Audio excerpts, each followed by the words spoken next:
hô mày vang anh tên là hô mày vang mà không tên là hô mày vang á hô mày vang thằng A sản số nhé không tên là hô mày vang á កោតតែគាត់អាចធ្វើទៅបានផឹកស៊ីស្រវឹងបង្កបញ្ហា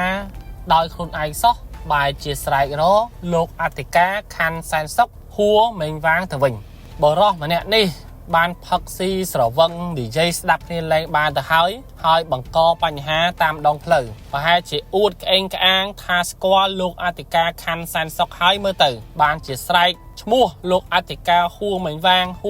ងរហូតតើពីអ្នកគាត់នេះមានទំនាក់ទំនងអ្វីនឹងគ្នាពេលស្រវឹងរៀងកាចរៀងក្អេងក្អាងប៉ុន្តែដល់ពេលស្វាងស្លូតលែងស្គាល់លោកហួរមេងវាងបដ ாய் ក្រោយស្រែករលោកហួរមេងវាងឥឡូវនេះលោកហួរមេងវាងបានអញ្ជើញមកដល់អធិការនគរបាលខណ្ឌសែនសុខតែម្ដងដែលបរិសម្នាក់នេះមានឈ្មោះថា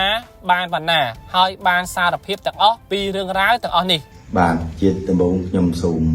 ធ្វើការអភ័យទោសបាទកាលពីថ្ងៃទី10ខែ10ឆ្នាំ2025ខ្ញុំបានចេញមកពីកម្មវិធីដោយមានជាតិគ្រឿងសង្វឹងហើយបានធ្វើឲ្យមានផលប៉ះពាល់ដល់សណ្ដាប់ធ្នាប់សង្គមដែលបង្កឲ្យមានការប៉ះទង្គិចគ្នាហើយក្នុងនោះដែរខ្ញុំក៏បានស្រែករកឈ្មោះលោកអធិការខណ្ឌសែនសុខដែលមានឈ្មោះថាហួរមេងវាងទាំងដែលខ្ញុំមិនបានស្គាល់ឈ្មោះហើយនឹងជាសាច់ញាតិពិតប្រាកដតាមដែលអ្វីដែលខ្ញុំស្រែកហៅនេះគឺតាមរយៈដែលគេបានបង្ហោះជាហៅនាមប័ណ្ណ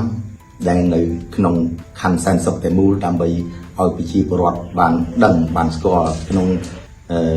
អត្តន័យថាបើសិនជាមានហៅថាបញ្ហាបាតុភិបណាកើតឡើងគឺ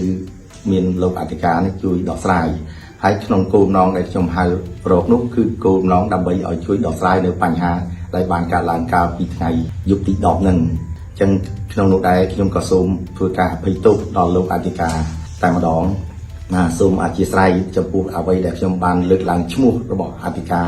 បាទនៅក្នុងឧបទ្ទវហេតុដែលកើតឡើងនៅយុគនោះទាំងដែលរូបខ្ញុំមិនបានស្គាល់លោកអញ្ចឹងខ្ញុំសូមអភ័យទោសហើយក្នុងនោះខ្ញុំក៏សូម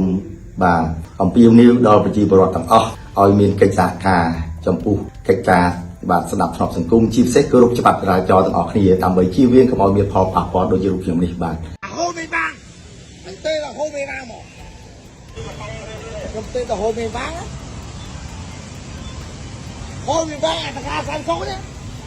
không tên là hô mày vang á